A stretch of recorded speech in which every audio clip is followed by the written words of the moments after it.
disait à ses disciples, « Que votre cœur ne soit pas bouleversé. Vous croyez en Dieu, croyez aussi en moi. Dans la maison de mon Père, il y a de nombreuses demeures. Sinon vous aurais-je dit, je pars vous préparer une place. Quand je serai parti vous préparer une place, je reviendrai et je vous emmènerai auprès de moi, afin que là où je suis, vous soyez vous aussi. Pour aller où je vais, vous savez le chemin. »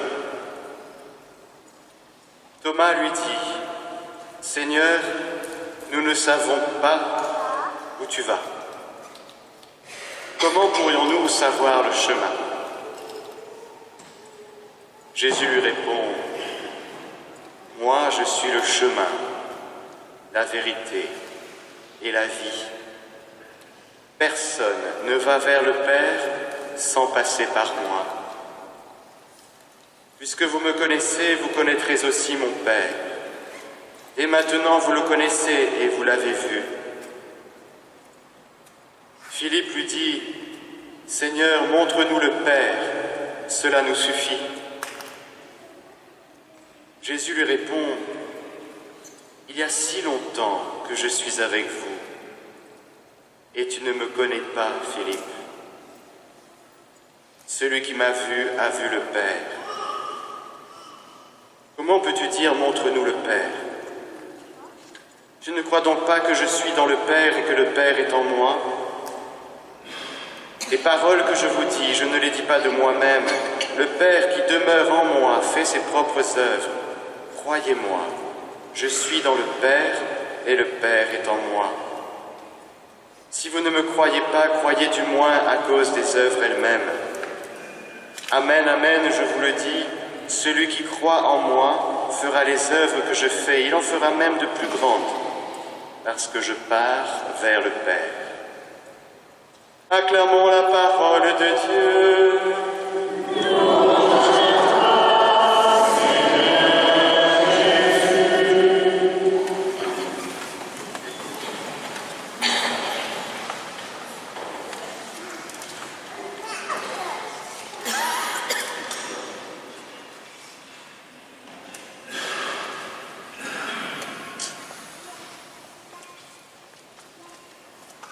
Trop beau cet évangile.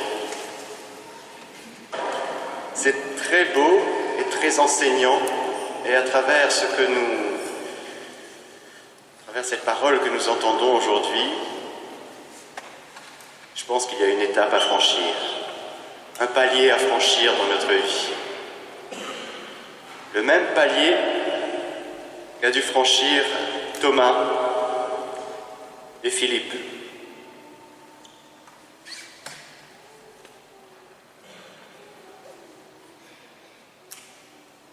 Vous avez une relation avec le Père du ciel? Moi, c'est plutôt Jésus. Moi, c'est plutôt l'Esprit Saint. Ouh là là, l'Esprit Saint. Vous vous adressez à Dieu, c'est Seigneur, c'est Dieu. Et on a tous un peu cette tendance, parce que, bon, on croit en la Sainte Trinité, en gros. On a compris en gros qu'il y avait trois personnes divines, le Père, le Fils et le Saint-Esprit. Alors, on les met un peu là, comme ça. Il y a le Père ici, Jésus là, puis l'Esprit Saint là, et puis de temps en temps, c'est un peu le Père, c'est un peu Jésus, c'est un peu l'Esprit Saint, ça dépend. On a besoin de quelque chose, d'être inspiré, ce sera plutôt l'Esprit Saint. On a besoin d'être aidé, on galère un peu, ce sera peut-être Jésus. Le Père, ça dépend. Relation avec mon Père de la terre. Alors on navigue un petit peu comme ça entre les trois personnes, un peu à l'extérieur de nous, vous voyez. On est là, et puis il y a le Père, le Fils et le Saint-Esprit, et en gros c'est Seigneur, quoi.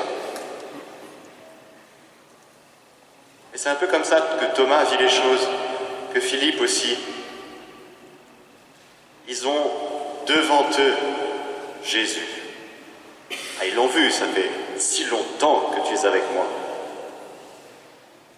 Que je suis avec vous, plutôt. Enfin, bref, les deux. et tu ne me connais pas. Parce qu'ils ont été quand même subjugués par ce Jésus. Ils ont quand même laissé pas mal de choses pour se lancer dans cette aventure à la suite de ce Jésus qui était un peu, pas du tout comme les rabbins de l'époque, qui racontait des choses extraordinaires, surtout qui faisait des choses extraordinaires, des miracles, des signes, des guérisons, et qui ne parlait comme aucun homme avait parlé auparavant. Et ils ont le mérite quand même d'avoir suivi, de s'être laissés attirer par ce Jésus. Ils l'ont vu même, pendant ces 3 ans, prier. Ils ont été tellement subjugués de voir Jésus prier qu'ils ont dit « Seigneur, apprends-nous à prier comme Jean-Baptiste a appris à ses disciples. » Parce que, en te regardant prier, on dirait qu'il y a quelque chose d'extraordinaire, qu'on veut vivre nous aussi. Alors apprends-nous à prier.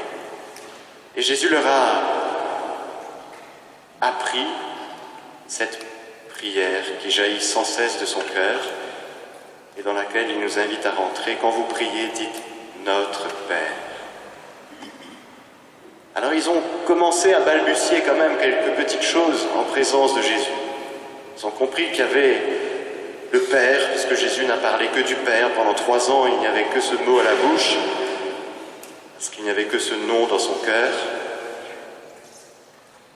Ils étaient devant Jésus, un peu devant le Père.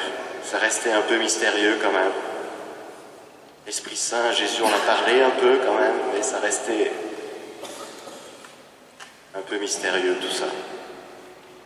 Et le grand passage que Thomas et Philippe devront faire,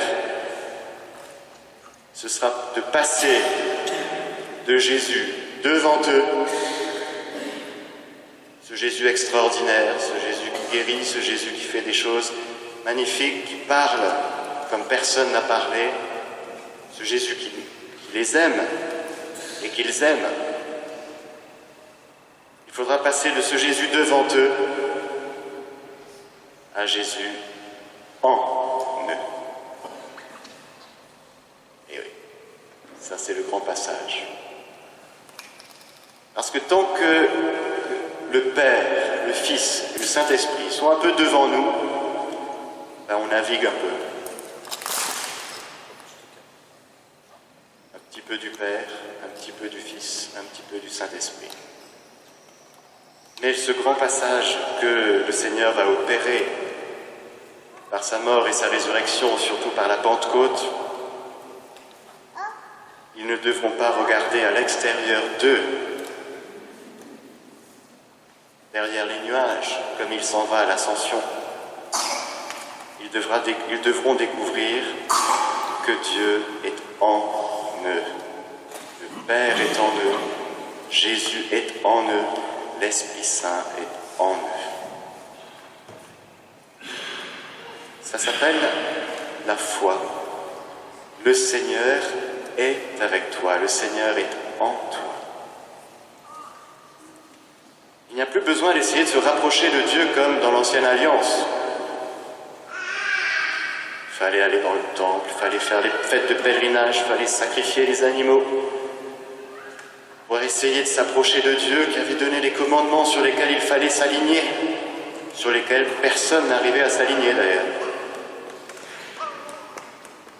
Et puis, il y a ce bouleversement cosmique, c'est le Seigneur qui vient.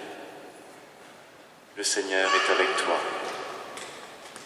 Et la foi, ce sera d'accueillir cette présence de Dieu en nous, cette présence de Jésus en nous. Il ne faudra plus essayer de se rapprocher de Dieu, c'est terminé, parce que Dieu s'est rapproché de nous. C'est fatigant d'essayer de se rapprocher de Dieu, vous trouvez pas? Et c'est reposant de découvrir que le Seigneur nous a trouvés et qu'il a trouvé dans notre cœur le lieu de sa demeure. Alors ça, c'est un basculement fantastique auquel nous sommes invités à vivre aujourd'hui. Passer de Jésus devant nous à l'extérieur de nous. On prie, oui, qui on demande plein de choses, à Jésus qui vient en nous et qui vient vivre sa vie en nous. Autrement dit, notre prière et notre vie spirituelle tout court, ce sera de découvrir que la vie de Jésus, tout ce qu'il vit dans son cœur humain, nous y avons accès par la grâce, par la foi. Ma vie spirituelle, ce n'est pas d'essayer de me rapprocher de Dieu. Ma vie spirituelle, c'est de vivre de Dieu. Sentez le change quand même de dimension. On passe de l'ancienne alliance à la nouvelle alliance. Celle que Dieu a toujours voulu, nouvelle et éternelle alliance. Alors, Saint Paul nous dit, ce n'est pas moi qui vis, c'est le Christ qui vit en moi. Alors de temps en temps, on entend, oh là là, mais c'est magnifique, comme il a de la chance, ce Saint Paul. Il est arrivé à des hauteurs inaccessibles, peut-être que j'atteindrai ce niveau un jour, après 10, 15, 50 ans de vie chrétienne, peut-être qu'un jour je pourrais dire moi aussi, ce n'est plus moi qui vis, mais le Christ qui vit en moi. Là, on est toujours dans l'ancienne alliance, là. On est toujours en train d'essayer de se rapprocher de Dieu, qui est si loin qu'il faut que je fasse quand même plein de choses pour essayer de diminuer la distance, de raccourcir la distance. Ce n'est plus moi qui vis, mais le Christ qui vit en moi, c'est le point de départ de la vie chrétienne. Le jour où on est baptisé, Jésus vient en nous. Voilà. C'est pas le point d'arrivée, c'est le point de départ. Et on apprend jour après jour à ce que cette parole, à ce que cette réalité devienne de plus en plus vraie. On s'ajuste, on grandit. On apprend, on est à l'école, parce que forcément, quand on pêche, ce n'est pas le Christ qui vit en nous, et le pêche, c'est notre affaire.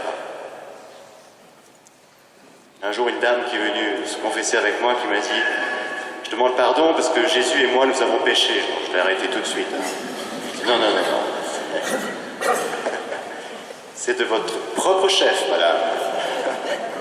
Justement que le Christ, là, il n'a pas vécu en vous et par vous. Et vous avez vécu ça toute seule. Ça veut dire que ça s'apprend de tout vivre avec lui, par lui et en lui. Voilà. Faire la cuisine à partir de la présence de Jésus en nous, aller faire ses courses à partir de la présence de Jésus en nous, aller rencontrer quelqu'un à partir de la même chose. Aller confesser, célébrer la messe, aller travailler, tout à partir de cette présence de la Sainte Trinité en nous. Ah oui.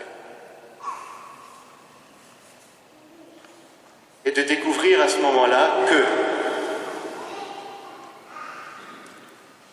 on va découvrir du dedans. Ça ne se découvre pas dans les bouquins, ça se découvre du dedans que Jésus est le chemin, la vérité et la vie. Et on va découvrir de plus en plus que c'est vrai. Si on vit tout à partir de cette communion d'amour et de lumière avec ce Jésus, avec ce Père du ciel, avec cet Esprit Saint qui est répandu dans notre cœur, on va découvrir que Jésus, qu'est-ce qu'il fait ? Eh bien lui, il va tout le temps vers le Père. Dans son cœur humain, il y a ce dynamisme, ce mouvement d'amour sans cesse vers son Père et notre Père. Et on va découvrir que ce propre mouvement d'amour qu'il y a dans le cœur de Jésus, eh bien nous nous mettons à vivre la même chose avec lui. On se met à découvrir que notre cœur, il file vers le Père. Il part vers le Père. Il se laisse attirer par le Père. Un peu comme saint Ignace d'Antioche, vous savez, vous connaissez, l'évêque d'Antioche, mort en 115, il va se faire broyer par les bêtes à Rome, miam miam, martyr. Et avant son martyr, il écrit à toutes sortes de fidèles. Il va écrire 7 lettres magnifiques, et dans une qu'il adresse aux Romains, il leur dit « Ne m'empêchez pas d'être martyr, laissez-moi être broyé par les bêtes, je veux ressembler à Jésus, parce que n'existe plus qu'une seule chose dans mon cœur, une eau vive qui coule et qui murmure, viens vers le Père. » Magnifique.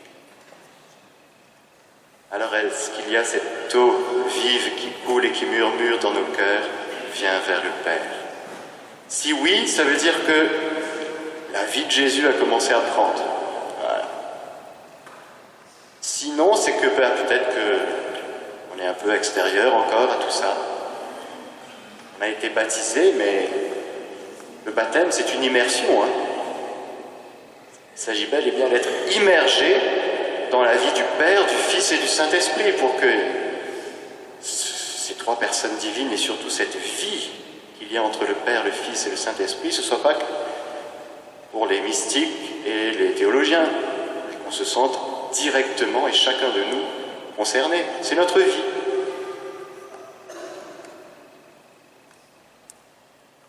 Alors on va découvrir de plus en plus que Jésus est le chemin, parce qu'on va épouser le mouvement du cœur de Jésus vers son Père. Et on va se mettre à découvrir que de nos cœurs aussi s'échappe cette attraction phénoménale vers le Père. La vérité, bien sûr, on va découvrir qu'on ne se trompe pas, que qu'en vivant ces choses, eh bien on est dans la vérité. On va découvrir qu'on vit. Parce que pour nous vivre, comme dit saint Irénée, la gloire de Dieu, c'est l'homme vivant. Mais vivant de Dieu. On va découvrir qu'on vit. Que cette vie divine qui est donnée dans nos cœurs par le baptême, boostée par la confirmation, nourrie par chaque Eucharistie, restaurée, renouvelée par chaque confession, que cette vie divine, eh bien ça gagne. On va découvrir qu'on vit. C'est une merveilleuse découverte. On croyait qu'on était mort. Ben non, on est ressuscité. On croyait qu'on était fichu. On croyait que nos péchés étaient plus grands que la miséricorde de Dieu. Non. Alors on va découvrir la victoire de Dieu dans notre vie et on va découvrir qu'on vit avec lui, le vivant, pour toujours. Alors, c'est une belle vie que la nôtre. On demande à chacun, pour chacun de nous, au Saint-Esprit de nous conduire à la vérité tout entière, c'est-à-dire de nous faire découvrir ces choses. Que le Seigneur est en nous. Que si on a besoin de s'adresser à lui, eh bien, il ne faut pas plus s'adresser à Dieu comme s'il était extérieur, loin, comme s'il n'était pas déjà en nous. On n'a plus besoin d'essayer de se rapprocher de lui. Ancienne alliance, c'est fini. On part toujours de cette réalité que le Christ habite en nos cœurs par la foi, comme dit saint Paul. Et là, je m'adresse à Jésus comme un ami, comme un époux, comme un sauveur, ce que vous voulez. Là, je m'adresse à mon Père comme véritablement le Père de Jésus qui est le mien. Je m'adresse à l'Esprit Saint, doux hôte de notre âme, qui n'est pas un petit nuage bleu ou rose, mais qui est cet amour du Père et du Fils qui me donne la vie. Il est Seigneur et il reçoit notre adoration et même gloire. C'est une belle vie, je trouve. On demande que notre vie chrétienne soit renouvelée aujourd'hui au cours de cette messe et qu'elle devienne vraiment chrétienne, c'est-à-dire celle du Christ. Amen.